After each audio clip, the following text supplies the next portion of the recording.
انہیں صرف رمضان المبارک کے ایک مہینے میں تقوی حاصل ہو سکتا ہے، پرہیزگاری مل سکتی ہے۔ یہ شہر طاعات ہے، شہر عبادات ہے، شہر کا مطلب مہینہ ہے عربی میں۔ اور دیکھیں کتنی سہولیات تمہارے لیے رکھی گئی ہیں کہ شیطان کے وسوسوں سے محفوظ رکھا گیا، کہ تمہیں مہینہ بھر شیطان اور اس کی ذریت سے، اس کے حملوں سے بچا کر رب تبارک و تعالیٰ نے اس مہینے میں رکھا ہے۔ تو اب میرے عزیزو، تھوڑی سی محنت کی ضرورت ہوتی ہے تاکہ ہمارا دل پاک ہو جائے، تھوڑی سی اور محنت اس میں کر لی جائے تو انسان کا باطن پاک ہو جائے۔ تقوی کیا چیز ہے اور اس کا حاصل کرنا کیوں ضروری ہے، میں آپ کو بتاؤں۔ تقوی کا مطلب سب سے اہم چیز یہ ہے اللہ کا خوف، یہ بنیادی چیز ہے، یہ بنیادی چیز ہے، اور یہ اگر بنیاد ہے تو ہر عمل میں آپ کے تقوی حاصل ہو جائے گا۔ نماز کیوں پڑھتے ہو؟ نماز ایک ڈیوٹی سمجھ کر کے پڑھتا ہے تو کوئی مسئلہ ہی نہیں اس کا، یعنی وہ ڈیوٹی ادا کر رہا ہے، لیکن نماز میں اگر خوف خدا ہے، اللہ کے ڈر سے پڑھتا ہے، یہی تقوی ہے۔ روزہ کیوں رکھ رہا ہے؟ سب محلے میں رکھ رہے تھے، ہم نے بھی رکھ لیا۔ روزہ اس لیے رکھ رہا ہوں کہ لوگ برا نہ سمجھیں یا اسلام کا ایک حصہ ہے، اتنی ہی نیت تھی، تو پھر اس نے روزے سے کچھ حاصل نہیں کیا، لیکن اسی روزے کو اللہ کے خوف سے رکھا،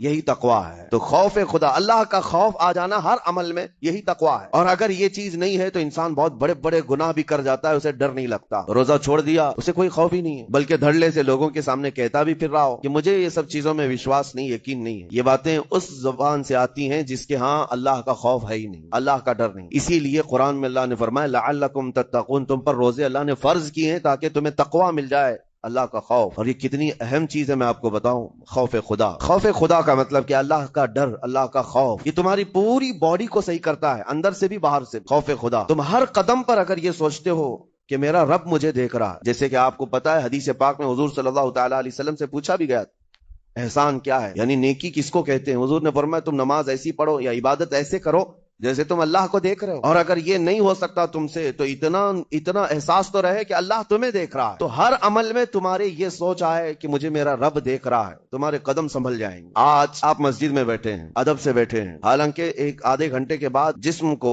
پھیلنے کی حاجت ہونے لگتی ہے، تھوڑا پیر پھیلا لوں، پیٹھ کو ٹیک دے دوں، نہیں کرتے آپ، اس لیے کہ آپ کو احساس ہے کہ امام صاحب دیکھ رہے ہیں، مفتی صاحب دیکھ رہے ہیں، یا پھر مجمع میں لوگ دیکھ رہے ہیں۔ تو یہاں پر ہمارے دیکھنے کے احساس سے آپ کے پیر نہیں پھیلتے ہیں، آپ پھیل کے نہیں بیٹھتے۔ تو ہم میاں نہ سزا دینے والے نہ جزا دینے والے، یہی احساس اگر اللہ کے دیکھنے کا ہو جائے کہ میرا رب مجھے دیکھ رہا ہے، تو پھر آپ کو کسی نگرانی کی ضرورت نہیں، کہیں کسی سی سی ٹی وی کی ضرورت نہیں۔ اللہ کا خوف اگر بندے کے دل میں آ جائے، وہ ہر لمحے، ہر گھڑی، ہر علاقے میں محفوظ رہتا ہے، اپنے آپ کو محفوظ رکھتا ہے۔ میرے عزیزو، 4 سال کی عمر ہے امام اہل سنت فاضل بریلوی رحمۃ اللہ، امام احمد رضا خان رحمۃ اللہ علیہ، 4 سال کی عمر میں روزہ رکھ لیا۔ گرمیوں کی شدت تھی، گھرانہ علمی گھرانہ ہے، باپ بھی بڑے عالم دین، دادا بھی بڑے عالم دین ہیں، 4 سال کی عمر میں روزہ تو رکھ لیا، اور جب تھوڑی دوپہر ڈھل گئی، اچھوں کی حالت دھوپ کے دنوں میں خراب ہونے لگتی ہے، تو شام ہونے کو قریب تھی کہ ایک کمرے کے اندر دادا محترم نے پوتے کو بند کر دیا اور کچھ پھل فروٹ ساری چیزیں اندر رکھ کر کے دروازہ باہر سے بند کر لیا، کہا بیٹا کھا لینا، میں کسی کو بتاؤں گا نہیں، کسی کو نہیں بولوں گا، 4 سال کی عمر ہے، تمہارا روزہ بھی رہے گا، کھا کر کے تھوڑا پیٹ ہلکا کر لینا۔ تو یہ دروازہ بند کر کے دادا محترم چلے گئے، کافی دیر کے بعد دروازہ کھلا تو وہ پھل فروٹ ویسے کے ویسے ہیں، بچہ ویسے ہی بیٹھا ہوا۔ امام احمد رضا رحمۃ اللہ تعالی علیہ، 4 سال کی عمر کی بات کر رہا ہوں، دادا نے آ کر پوچھا بیٹا کھائے نہیں؟ دروازہ بند کر لیا تھا۔ تو 4 سال کی عمر میں مولانا امام احمد رضا کہنے لگے کھا تو لیتا لیکن ہر گھڑی میرا مولا تو دیکھ رہا ہے، جس کے لیے روزہ رکھا وہ تو دیکھ رہا ہے۔ یہ ہے تقوی، یہ ہے خوف خدا، کہ اگر یہ کسی کے دل میں بیٹھ جائے، اسے لوگوں کو دکھانے کی یا لوگوں کے اسے دیکھنے کی کوئی ضرورت ہی نہیں۔ میرے عزیزو، تقوی حاصل کرنے کا یہ اتنا بہترین راستہ ہے، اتنا بہترین راستہ ہے۔ آپ روزہ ہیں، کس کو پتا ہے؟ میں روزہ ہوں، کس کو پتا ہے؟ یہ راز ہے میرے اور اللہ کے درمیان۔ آپ روزہ ہیں، یہ راز ہے آپ کے اور اللہ کے درمیان۔ بہت سارے موقع آپ کے پاس ہیں دن بھر میں، فجر سے لے کر عصر تک کئی مرتبہ وضو میں جانا پڑتا ہے، باضابطہ آپ کلی کر رہے ہیں، آدھا نگل جاتے، کس کو خبر ہے؟ یا کہیں چھپ کر کے کوئی ہلکی سی چیز چبا لیتے، کس کو خبر ہے؟ اس لیے کہ یہ اندرونی معاملہ ہے، راز ہے۔ آپ کھا رہے ہیں، پی رہے ہیں یا نہیں کھا رہے ہیں، نہیں پی رہے ہیں، یہ کوئی دوسرا نہیں کہہ سکتا، آپ کے اور آپ کے اللہ کے درمیان یہ راز ہے۔ اور آپ بچے ہوئے ہیں، حلق سوکھا ہے شام کے وقت اور پیٹ بھی پیٹ سے لگنے آ جاتی ہے۔ کام کرنے والے جانتے ہیں کہ شام ہوتے ہی روزے کا اثر کس قدر ظاہر ہوتا ہے، کام کرنے والوں کو زیادہ اثر پڑتا ہے،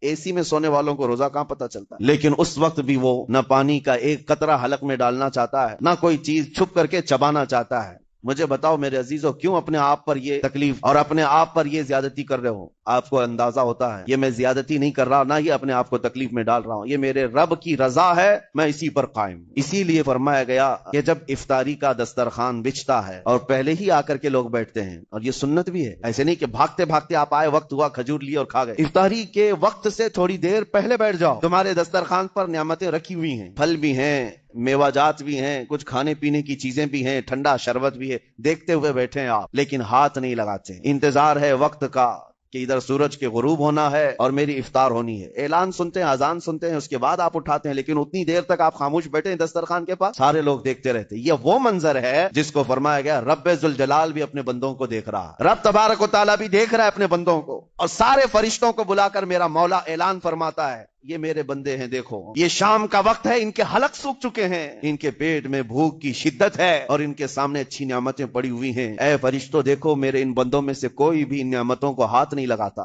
یہ صرف اور صرف میرے لیے بھوکے اور پیاسے ہیں۔ اور فرشتوں سے اللہ فرماتا ہے تم گواہ ہو جاؤ، ان کی حلق تر ہونے سے پہلے ان کے لیے میں نے جنت لکھ دیا۔ اسی لیے حدیث پاک میں ہے جب افطار کرتے میرے آقا صلی اللہ علیہ وسلم یوں ارشاد فرماتے ذهب الظمأ وابتلت العروق وثبت الاجر انشاءاللہ، پیاس بجھ گئی، رگیں ٹھنڈی ہو گئی اور اجر اللہ کے ہاں پکا ہو گیا۔ یہ حضور پاک ہر افطار میں عرض کرتے تھے۔ میں آپ کو یہ عرض کر رہا ہوں کہ یہ چھپی ہوئی چیز، اسی کا نام تقویٰ ہے، آپ صرف اور صرف بچے ہیں اللہ کے خوف سے۔ اب سنو حدیث پاک، قیامت کے دن حساب و کتاب ہوگا اور جنت میں جانے کا پروانہ کچھ لوگوں کو مل جائے گا اور سب جنت کی طرف جا رہے ہوں گے، اس میں بہت سارے لوگ ہیں جو پل صراط پر چل کر کے جنت پہنچیں گے۔ اب جب کافی لوگ جنت کے دروازے پر پہنچیں گے، ایک جماعت ایسی ہوگی جو پورے راستے میں کہیں نظر نہیں آئی، جنت جانے کے راستے میں کہیں نظر نہیں آئی، لیکن جنت کے دروازے پر وہ پہلے سے موجود تھے، چلے تھے نہیں چلے تھے کسی نے دیکھا ہی نہیں۔ دوسرے جنتی ان سے پوچھتے ہیں اس جماعت سے کہ تم یہاں کیسے پہنچے اور یہ انعام کس بات کا ہے تمہارے؟ تو وہ جنتی کہتے ہیں ہمیں روزے داروں کی جماعت میں رکھا گیا، ہمارے روزے اللہ کو پسند آئے اور آج رب تبارک و تعالیٰ کا حکم ہوا کہ ساری دنیا سے چھپ کر تم میرے لیے روزہ رکھتے تھے، دنیا کو پتا نہیں تھا تم بھوکے ہو پیاسے ہو، اور اے بندو آج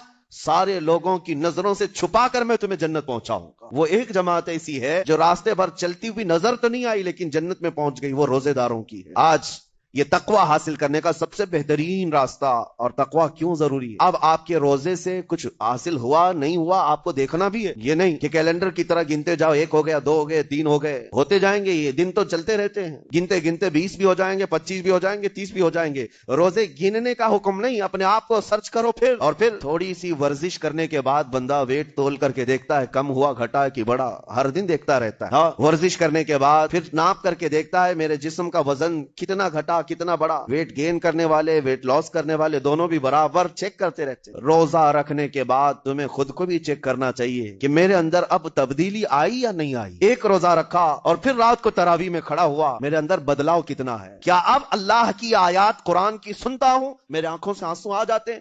اگر آگے ہیں تو اس کا مطلب ہے کہ دل نرم ہو گیا، اس روزے نے اثر دکھانا شروع کیا، اور پھر ویسی کا ویسا ہے تو اس کا مطلب ہے کہ آپ کے روزے سے آپ کو تقویٰ نہیں مل رہا ہے، آپ کو تقویٰ نہیں مل رہا۔ خوف خدا جب آتا ہے تو انسان کا دل موم ہو جاتا ہے، نرم ہو جاتا ہے، اور اللہ کے عذابات سے، جہنم کے خوف سے، قبر کی سختیوں سے وہ رو پڑتا ہے، اس کی آنکھیں بہنے لگ جاتی ہیں، اور جب دل سخت ہوتا ہے پتھر کی طرح تو اسے نہ اللہ کی آیتیں رلاتی ہیں نہ آخرت کا تصور اسے ہلاتا ہے۔ اسی لیے قیامت کے دن کے بارے میں آپ کو بتاؤں، نبی پاک صلی اللہ تعالی علیہ وسلم کی امت کی طرف جہنم کی آگ شعلے لپکاتے ہوئے بڑھتی آ رہی ہوں بہت تیزی سے، قریب ہے کہ وہ جہنم کی آگ سب کو اپنے لپیٹ میں لے لیں۔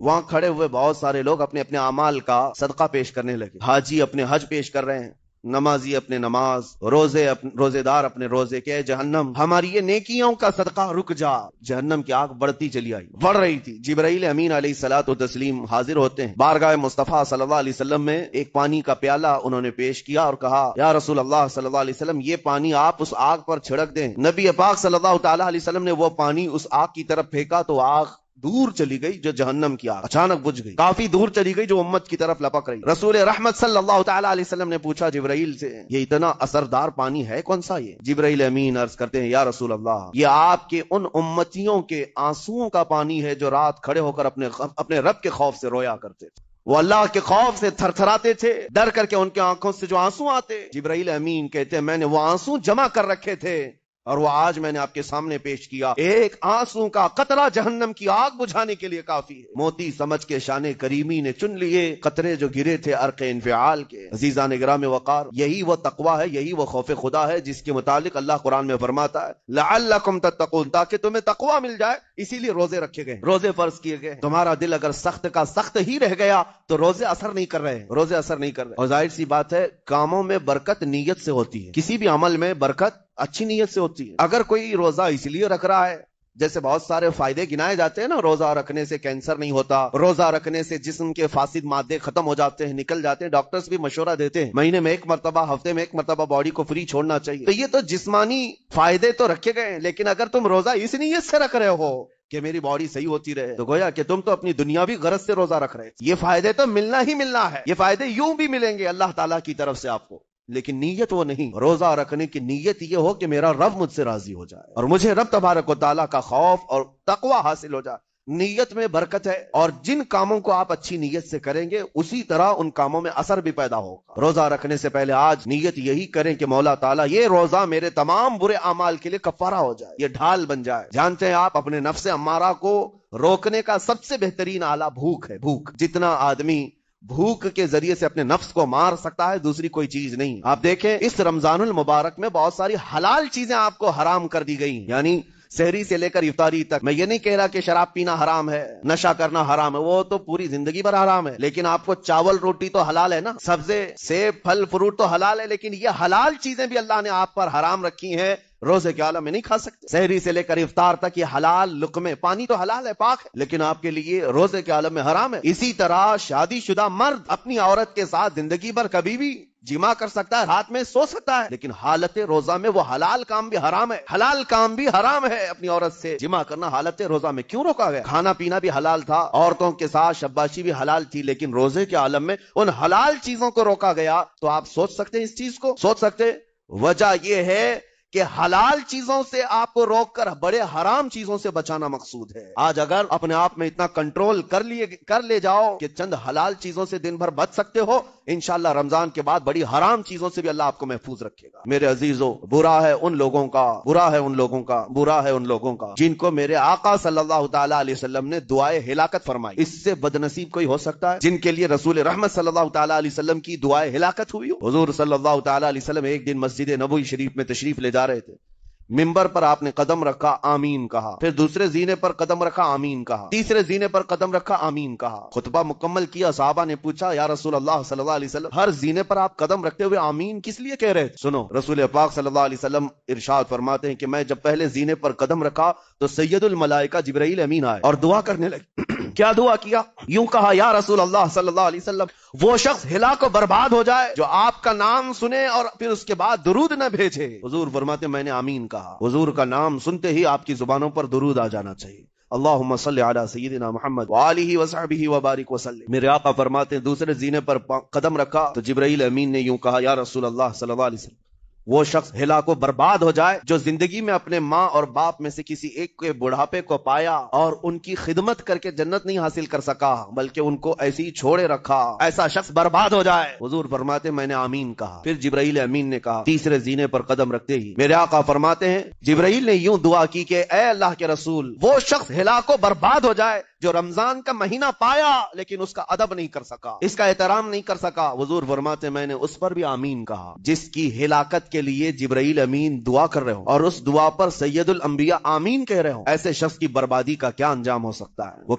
کتنا بد نصیب ہوگا. اسی لیے میرے عزیزوں، مسلمانوں میں یہ رواج ہی نہیں ہونا چاہیے کہ اٹھ کر کے پوچھتے رہیں روزہ ہے کہ نہیں ہے، روزہ ہے کہ نہیں. مسلمان ہے تو روزہ ہے، اور یہ کوئی آپشنلی عبادت نہیں ہے کہ 4 رکھ لیا 2 نہیں رکھا. آپشنلی نہیں، یہ فرض عین ہے. ایک روزے کو چھوڑنے کا گناہ فرمایا گیا 600 سال تک اسے دوزخ میں رکھا جائے گا. 600 سال تک. یہ معمولی چیز نہیں ہے. اور جن کے پچھلے روزے قضا ہو چکے ہیں معاف نہیں ہوں گے. تھپڑ مار لیں گال پہ، توبہ کر لیں، معاف نہیں ہوں گے. توبہ تو کرنے کے ساتھ ساتھ قضا بھی کرنا ہوگا. جب موقع ملے سال بھر میں اپنے چھوٹے ہوئے روزوں کو واپس کرنا ہے. اس کی اہمیت میں آپ کو بتا دوں، ایک روزہ اگر جان بوجھ کر کے کسی نے توڑا یا چھوڑا تو جانتے ہیں اس کا کفارہ کیا ہے؟ اس کا کفارہ یہ ہے کہ اس کے بدلے میں دوسرے دنوں میں 60 روزے کنٹینیو رکھے. رمضان کا ایک روزہ پورا کرنے کے لیے 60 روزے رکھنے پڑ جائیں گے. ہاں، اگر کسی عذر کی وجہ سے کسی تکلیف کی وجہ سے چھوڑا تھا، بیمار تھا یا سفر میں تھا یا تکلیف کی شدت تھی، اس وجہ سے روزہ چھوڑا تھا، تو اس کے بدلے میں ایک روزے کی قضا ایک ہی روزہ ہوگی۔ لیکن بغیر کسی عذر کے،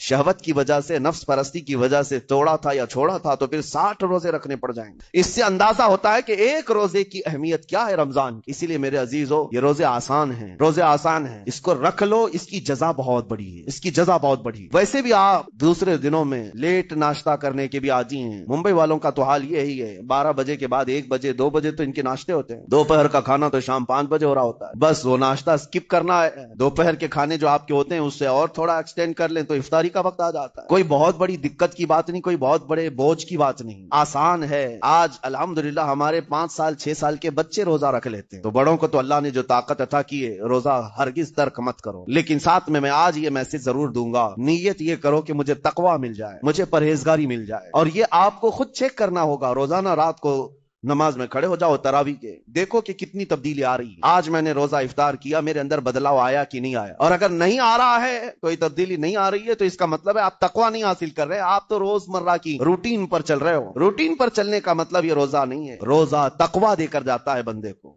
روزہ خوف خدا دے کر جاتا ہے بندے کو۔ اسی لیے میرے عزیزوں، آج دیکھیں آپ بہت ساری برائیوں سے رمضان میں بچ جاتے ہیں، تھوڑی اور محنت کی ضرورت ہے۔ ہم نے دیکھا ہے بہت سارے گھروں میں، باقی عیاش گھروں کی مجھے کوئی وہ نہیں ہے، ان سے کوئی لینا دینا نہیں، لیکن نارمل مسلمانوں کے گھروں میں بھی ہوتا یہ ہے، عورتیں بچوں کو تلقین کرنا شروع کر دیتی ہیں، گانے بند کرو، ٹی وی بند رکھو، بہت ساری چیزیں بند رکھو کہ رمضان آیا ہوا ہے، اور رمضان میں اگر ٹی وی لگا بھی لیا تو کچھ اسلامک چیزیں دیکھنے لگ گئے۔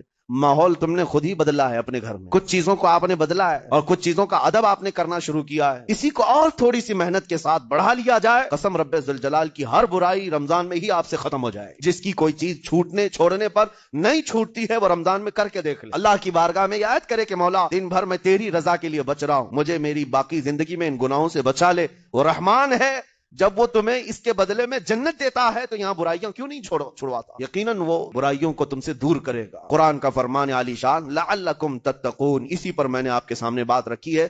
روزے اس لیے فرض کیے گئے ہیں تاکہ تمہیں تقوی مل جائے، پرہیزگاری مل جائے۔ بعض لوگوں کو دیکھا گیا ہے رمضان المبارکہ میں بھی وہ اپنی بری حرکات سے باز نہیں آئے، ان کی روٹین ویسی جاری رہی، نعوذ باللہ نظروں کی خطائیں بھی باقی رہی۔ اور سب سے بری چیز یہ ہے کہ رمضان میں شیطان کی نیابت اگر کوئی کر رہا ہوتا ہے تو تمہارا یہ موبائل فون ہے۔ اکثر لوگ یہ سمجھتے ہیں کہ اس موبائل فون کو ہم استعمال کرتے ہیں تاکہ ٹائم پاس ہو جائے، روزہ کا وقت قریب آ جائے۔ اس ٹائم پاس کے چکر میں تم کیا کیا دیکھتے رہ جاتے ہو اور کہاں تک یہ چیزیں پہنچاتی ہیں تمہیں اندازہ بھی نہیں ہوتا، احساس بھی نہیں ہوتا، تو تمہاری رہی صحیح عبادت کو بھی یہ ہضم کر جاتا ہے، کھا جاتا ہے۔ اس کے استعمال پر اگر کنٹرول ہے تو خوب استعمال کرو، لیکن کنٹرول نہیں ہے تو اے نوجوانوں، اس کا بھی روزہ رکھو، اس انٹرنیٹ کی بلاؤں سے محفوظ ہو جاؤ۔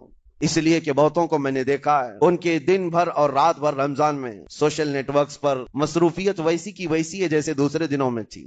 وہ رات بھر چیٹنگ میں بھی مصروف ہیں، ایک دوسرے کو ادھر ادھر بھیجنے میں بھی مصروف ہیں، ساری چیزیں جوں کی توں چل رہی ہیں، تو تمہارے موبائل نے تمہیں تقوی سے بہت دور رکھا ہے، تمہیں رب تعالیٰ کے قریب ہونے نہیں دیتا۔ اپنے آپ کو بدل لو، ظاہر سی بات ہے یہ سخت چیز ہے، اگر کوشش کرو گے تو بچ جاؤ گے، اور تقوی اتنی آسانی سے تو نہیں ملتا، اپنے آپ کو سٹرگل کرو، انشاءاللہ العزیز دل پاک ہو جائے گا، پھر آپ کو اپنی زندگی کے اندر جو اجالے نظر آئیں گے وہ خود آپ محسوس کریں گے، آپ محسوس کریں گے۔ گناہوں کے اندھیروں نے دل پر ایسی کالک رکھی ہے کہ آپ کو کچھ بھی یہاں پر سمجھ میں نہیں آتا، ورنہ نمازوں کا لطف ایسا ہے، قرآن کا مزہ ایسا ہے، جسے یہ لگ جائے دنیا کی کوئی نعمت اس کے سامنے ہیچ نظر آتی، کوئی چیز اسے اچھی نہیں لگتی، لیکن کب؟ جب اسے تقوی کا اجالا حاصل ہو جائے۔ میرے عزیزو، اللہ کریم کی بارگاہ میں دعا گو ہوں، مولا قدیر و جبار ہم سب کو تقوی و پرہیزگاری عطا فرمائے۔ تم مجھے میرے آقا کیا کہیں گے؟ یہ دنیا جو تمہیں دکھ رہی ہے حقیقت نہیں ہے میرے عزیزوں۔ اٹھو اے جوانوں، چھوڑ دو ان تمام عیاشیوں کو، شہد دکھائے زہر پھلائے قاتل ڈائن شوہر کش، اس مردار پہ کیا للچانا دنیا دیکھی بالی ہے۔ اعلیٰ حضرت فرماتے یہ دنیا شہد دکھاتی ہے، زہر پلاتی ہے۔ جتنا یہ ٹی وی چینلز میں سیریلز ہوں یا فلم ہوں، جو کچھ بھی دکھتا ہے یہ صرف تمہیں شہد کی طرح لگتا ہے، حقیقت نہیں، یہ تمہارے اخلاق کا قاتل ہے۔ یہ پورا انٹرنیشنل طریقے سے جو مسلمانوں کے اخلاق کو تباہ کرنے کی سازشیں ہیں، تم سمجھتے کیوں نہیں؟ تم فین بنے ہوئے ہو کسی ہیرو کے، کسی ہیروئن کے، ہماری بچیاں خوابوں میں شہزادے سوار کر بیٹھی ہیں، کیسا چاہیے؟ جیسا فلموں میں۔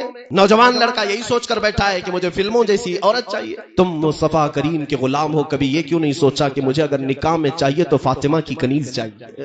ایک خاتون یہ خواب کیوں نہیں سجاتی کہ مجھے اللہ تعالیٰ رفیق حیات اور شریک حیات دے تو حیدر کرار کا غلام عطا کرے. یہ مسلمانوں کے طور طریقے تھے، لیکن تم نے دنیا میں مہ ہو کر مست ہو کر کسی اور کی اقتدا کو اپنا لیا. آ جاؤ اسی نقطے پر، تمہاری کامیابی ابھی بھی تمہارا انتظار کر رہی ہے، ابھی بھی تمہارا انتظار کر رہی ہے. تمہیں بلا رہی ہیں وہ وادیاں جن وادیوں کو میرے مصطفیٰ کے غلاموں نے اذانوں سے پر کر دیا تھا. آج وہ وادیاں چیخ چیخ کر بلا رہی ہیں. اقبال نے کہا تھا کہ یہ تمام جو حالات بدلے وہ زمانے میں معزز تھے مسلمان ہو کر، آج تم خار ہوئے تاریخ قرآن ہو کر، آج تم سب چھوڑ گئے اور وہ تمام وادیاں آج جس طرح ویران نظر آ رہی ہیں. ایک بات میں کہتا ہوں میرے عزیزوں، نہ سنبھلو گے تو مٹ جاؤ گے اے ہندی مسلمانوں، تمہاری داستان تک نہ رہے گی داستانوں میں. اور پھر بہت خوب یہ کہا ہے شاعر نے، نہیں تیرا نشیمن قصر سلطانی کے گنبد پر، تو شاہین ہے بسیرا کر پہاڑوں کی چٹانوں میں. تم جس طرح کی زندگی گزار رہے ہو یہ میرے مصطفیٰ کی دی ہوئی زندگی نہیں ہے. صبح گانے سنتے اٹھنا، شام کو رقص دیکھتے ہوئے سو جانا، نہیں میرے عزیزوں. غلام مصطفیٰ کی صبح شامیں ایسی نہیں ہوتی گانے کی دھن پر صبح کرتا ہو اور فلم دیکھتے ہوئے سو جاتا ہو، بلکہ میرے مصطفیٰ کا جو غلام ہے وہ یوں کہتا ہے، میں سو جاؤں یا مصطفیٰ کہتے کہتے، کھلے آنکھ میری صلی اعلیٰ کہتے کہتے. یہ ہمارے نغمے تھے، یہ ہماری زندگیاں تھیں. جب سے بدل لیا تم نے ان زندگیوں کو، ان سے پھرے جہاں پھرا، پھر آئی کمی وقار میں. جو کچھ آج کمی ہے وقار میں. عزیزان گرامی وقار، وہ دور کیسا تھا جب یہ اولیاء کاملین تھے. ان کے ادوار کو آپ مطالعہ کریں یا پڑھ کر کے دیکھیں، ان کا درویشانہ انداز بھی کافروں کے دلوں پر ایک رعب طاری کیا ہوا تھا. آج حکومت کے تخت پر بیٹھ کر کے بھی بلی بنے ہوئے ہمارے لیڈر نظر آتے ہیں. کیوں؟ قوم کو بیچ کھانے والے لیڈر کچھ نہیں کر پا رہے آج. اس لیے میں آپ سے یہ گزارش کرنا چاہوں گا، قرآن کہتا ہے فَلْيَحْذَرِ الَّذِينَ يُخَالِفُونَ عَنْ أَمْرِهِ ان تصیبہم فتنہ او یصیبہم عذاب علیم. اللہ فرماتا ہے لوگوں میرے نبی کے حکم کی مخالفت کرنے سے بچ جاؤ. اگر تم رسول کے خلاف چلتے رہے، اللہ فرماتا ہے ان قریب اللہ تمہیں فتنے میں مبتلا کر دے گا یا دردناک عذاب میں گرفتار کرے گا. حضور کی مخالفت کرو گے فتنوں میں پڑ جاؤ گے. اور آج اتنے فتنے کہ گن نہیں سکتے. آج مخبر صادق رسول پاک صلی اللہ علیہ وسلم کی وہ حدیث بھی مجھے یاد آتی ہے. میرے آقا نے فرمایا میری امت پر ایک زمانہ ایسا آئے گا کہ فتنے اس طرح سے نکلیں گے جیسے بارش کے قطرے. اتنے فتنے ہوں گے میری امت میں. اور ایک مثال میں میرے آقا نے یہ فرمایا، تسبیح کے دانے جس طرح ٹوٹ کر بکھر جاتے، تسبیح کی اگر ڈور ٹوٹ جائے، تسبیح کا دھاگا اگر ٹوٹ گیا تو اس کے جو منکے ہیں کیسے زمین پر گر جاتے ہیں. حضور پاک صلی اللہ علیہ وسلم فرماتے ہیں فتنے اس طرح سے پھیل جائیں گے، ایک کو پکڑنے کی کوشش کرو گے دوسرا ادھر چلا جائے گا، دوسرا پکڑنے کی کوشش کرو گے تیسرا ادھر چلا جائے گا. آج فتنوں کا دور ایسا ہی ہے، آپ دیکھ نہیں رہے. آج حالات ایسے ہیں کہ گھر جلائے جا رہے ہیں اور تم ابھی اپنے عیش کو ختم نہیں کرنا چاہتے. کیا میرے عزیزو یہ فکر کا وقت نہیں ہے؟ کیا یہ سوچ بچار کا وقت نہیں ہے؟ کیا یہ لڑنے کا وقت ہے؟ آج تمہاری اذانیں داؤ پر لگ گئیں، رسول پاک صلی اللہ علیہ وسلم کی عزت پر مسلسل حملے، بلکہ اللہ رب العزت کی شان میں بھی گالیاں دی جانے لگیں.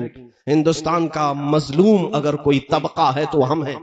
سب سے زیادہ ٹارگٹ جس قوم کو کیا جا رہا ہے وہ ہم ہیں. آج کسی دوسرے دھرم کو اتنا نہیں چھیڑا جاتا. کرسچن یہاں پر کیا کھا رہے ہیں، کیسے جی رہے ہیں، کسی کو فرق نہیں پڑتا. لیکن مسلمان کیا کھا رہا ہے، کس طرح کھا رہا ہے، یہ سب کی فکر بڑی ہے. کون سا گوشت کھاتا ہے، حلال طریقے سے یا جھٹکے سے، اس کی فکر ہے. دنیا ننگی گھوم رہی ہے، اس کی فکر نہیں. لیکن ہماری بچیاں حجاب بھی پہنے تو انہیں تکلیف ہے. حجاب بھی پہنے، ارے یہاں تو اسکرٹ والے ہاف کپڑے والے ویسے ہی گھوم رہے ہیں. ہم نے کب کس کو انگلی اٹھائی ہے؟ آزاد ملک کے مزے لے رہے ہو لوگ. لیکن ہماری بچیوں کا حجاب بھی اگر گڑتا ہے. اذانوں کا مسئلہ ہے، ساری عبادت خانوں میں سب کچھ آوازیں اب تک چلتی رہی، بھجن بھی چلتے رہے، گھنٹیاں بھی بجتی رہی، کرسچنوں کے ہاں بھی گیت گائے جاتے رہے، گرودواروں میں سنگیت پڑھی جاتی رہی، لیکن کسی کا ذکر نہیں. پورے ہندوستان میں اگر آواز سے کسی کو تکلیف ہے تو اذانوں سے. ٹارگٹ ایک ہی قوم تم ہی ہو. اسی لیے اعلیٰ حضرت نے جو فرمایا توجہ چاہتا ہوں. آپ نے فرمایا تھا تیری گٹھری تاکی ہے اور تو نے نیند نکالی ہے. تو کہتا ہے میٹھی نیند ہے تیری متھی نرالی ہے. یہ کس لیے کہا تھا اعلیٰ حضرت نے؟ تیری گٹھری تاکی ہے، مطلب تمہارے پاس جو ایمان کی دولت ہے یہی سب کو کھٹک رہی ہے، یہی سب کو کھٹک رہی ہے. تیری گٹھری تاکی ہے اور تو سو رہا ہے. یہ بڑے تعجب کی بات ہے. دوسروں کو چوری کا ڈر نہیں، ان کے پاس ہے کیا؟ چوری اگر ہوگی تو ایمان کی ہوگی. تمہیں ڈرنے کی ضرورت ہے. الرٹ رہو، بیدار رہو. آنکھ سے کاجل صاف چرا لیں، یہاں وہ چور بلا کے ہیں اور تم سوئے جا رہے ہو. عزیزان گرامی وقار، آج مجھے بتاؤ امت کے غیور نوجوانوں، کل قیامت کے دن مولا جب حساب کے میدان میں کھڑا کرے گا، میرے آقا صلی اللہ علیہ وسلم فرماتے ہیں اس وقت تک کوئی آدم کا بیٹا قدم نہیں ہٹا سکے گا جب تک مولا تعالیٰ کے 5 سوالوں کا جواب نہیں دے گا۔ ان میں سے پہلا سوال مولا یہ فرمائے گا، اے ابن آدم، اے آدم کے بیٹے، میں نے تجھے جوانی دی تھی، کہاں کہاں خرچہ کیا، ذرا حساب دے دے۔ اللہ تعالیٰ جب یہ سوال کرے گا، جوانی کا حساب دینا اتنا بھاری ہو جائے گا، اتنا بھاری کہ محدثین فرماتے ہیں بعض لوگوں کو 300 سال لگ جائیں گے، بعض کو 400 سال لگ جائیں گے جوانی کا حساب دیتے دیتے۔ میں تم سے پوچھتا ہوں، کل بروز قیامت اگر تم سے سوال کر لیا جائے، جب میرے نبی پاک کی شان میں گالیاں دی جا رہی تھی اس وقت تو کر کیا رہا تھا؟ تم جواب یہی دو گے کہ میں فیس بک چلا رہا تھا، گیم کھیل رہا تھا، رات بھر چیٹنگ کر رہا تھا۔ تمہارے پاس مصروفیت کیا تھی؟ کیا تمہارا دل درد کر رہا تھا؟ میں تمہیں بتاؤں محبت کسے کہتے ہیں۔ میرے آقا صلی اللہ تعالی علیہ وسلم کا بائیکاٹ کیا تھا مکہ والوں نے، 3 سال تک میرے آقا صلی اللہ علیہ وسلم کا سوشل بائیکاٹ کیا تھا مکہ والوں نے۔ حضور صلی اللہ علیہ وسلم اور ان کے چچا اور ان کے خاندان والے شعب ابی طالب ایک گھاٹی ہے، پہاڑوں کے بیچ میں رہ رہے تھے، 3 سال تک کھانا پانی تک بند کر کے رکھا تھا، اور ان سے مکہ والے سلام کلام ملنا جلنا رشتہ سب کچھ بند رکھے ہوئے تھے۔ یہاں تک کہ ان 3 سالوں میں کئی دن ایسے آئے میرے آقا کے اوپر کہ حضور پاک صلی اللہ علیہ وسلم نے درخت کے پتے چبا کر کھائے اور چمڑے کو ابال کر کے کھایا، چمڑے کو پانی گرم کر کے ابال کر کے کھائے۔ یہ 3 سال بڑی سختی کے گزرے، لیکن محبت کسے کہتے ہیں میں بتاؤں آپ کو؟ سعد ابن معاذ مدینے کے ایک صحابی ہیں جو حضور پاک کے ہاتھ پر اسلام لا چکے تھے بہت پہلے ہی، مکہ آ کر کے، اور مدینے میں رہتے تھے۔ مدینہ 450 کلومیٹر دور ہے مکہ سے، اس زمانے میں تقریباً 9 دن کا سفر ہو جاتا تھا۔ جب سعد ابن معاذ کو پتا چلا کہ رسول پاک کا بائیکاٹ کیا ہے مکہ والوں نے، میرے آقا پتے کھا رہے ہیں اور چمڑے کو گرم کر کے کھا رہے ہیں۔ سعد بن معاذ سردار تھے اپنے قبیلے کے، انصار صحابہ میں سردار تھے، کھجوروں کے باغیچوں کے مالک تھے، بڑے پیسے والے تھے، لیکن مدینے والوں نے دیکھا سعد ابن معاذ روزانہ اٹھتے ہیں اور درخت کے پتے کھاتے ہیں اور چمڑے کو لا کر ابال کر کھاتے ہیں۔ لوگ کہنے لگے سعد تمہارے اندر فاقہ آ گیا، اتنی غربت آ گئی کہ تمہیں پتے کھانے کی ضرورت پیش آ رہی ہے، چمڑے کھانے کی ضرورت پیش آ رہی ہے۔ سعد ابن معاذ نے کہا نہیں، میرے پاس مال و دولت کا ذخیرہ ہے، لیکن میں نے سنا میرا مصطفیٰ پتے کھا رہا ہے، تو کیسے یہ گوارا کرے کہ میں کھجور کھاؤں؟ میرا دل نہیں گوارا کرتا کہ میں کھجور کھاؤں یا روٹی کھاؤں۔ میرے مصطفیٰ کریم صلی اللہ علیہ وسلم کا بائیکاٹ کیا ہے مکہ والوں نے، تو جو نبی پاک صلی اللہ تعالی علیہ وسلم پر انہوں نے کھانا پانی بند کیا، تو میں اس وقت تک نہیں کھاؤں گا روٹی جب تک میرے آقا روٹی نہ کھا لے۔ یہ صحابہ کی محبت تھی۔ آج نبی کونین صلی اللہ تعالی علیہ وسلم کی محبت رکھنے والوں کو اتنی تو فکر کر سکتے ہو کہ تمہارے اندر بے چینی آ جائے، بے قراری آ جائے کہ میرے نبی کی عزت اب سلامت نہیں رہی تو میری کون سی عزت سلامت رہنے والی ہے، میرے گھر کی کیا عزت بچنے والی ہے۔ میں ایک بات ذمہ داری کے ساتھ کہتا ہوں، بات کڑوی ضرور ہوگی، یا علماء، یا مشائخ، یا سجادے، یا آستانے، ایک بات یاد رکھ لینا، جو کچھ بھی تمہارے پاس آج ہے یہ صرف اور صرف یہ خانقاہوں اور دیواروں کی وجہ سے نہیں، یہ میرے مصطفیٰ کی وجہ سے۔ نبی پاک صلی اللہ علیہ وسلم کی نسبت سے سب کچھ ملا ہے۔ علماء کو جو عزت ملی ہے، علماء کا آج جو معاش چل رہا ہے، وہ سب نبی کے ٹکڑوں پر ہے۔ خانقاہوں کے جتنے سجادے ہیں وہ جو کچھ بھی کھاتے ہیں وہ میرے مصطفیٰ کا صدقہ کھاتے ہیں، اور اگر حضور پاک کے نام پر الرٹ نہیں ہوئے، بیدار نہیں ہوئے، تو ہو سکتا ہے یہ نعمتیں چھن جائیں، یہ نعمتیں چھن جائیں گے۔ میرے عزیزوں، ہم کمپرومائز سب باتوں پر کر سکتے ہیں، لیکن حضور پاک کی عزت کے معاملے میں نہیں ہونی چاہیے۔ اتنی بیداری لے آؤ، اتنی بیداری لے آؤ جتنی بیداری وقت کا مجدد دینا چاہتا تھا۔ بریلی کا امام یہ کہہ کر کے گیا ہے، لوگوں زندگی گزارنا ہو تو یوں گزارو، پکارو گنبد خضرا کے مکی کو اور گواہ بنا کر کے یہ کہو میرا اس دنیا میں کچھ نہیں ہے، جو کچھ ہے وہ آپ کا ہے، دہن میں زبان تمہارے لیے، بدن میں ہے جان تمہارے لیے، یا رسول اللہ ہم آئے یہاں تمہارے لیے، اٹھے بھی وہاں تمہارے لیے۔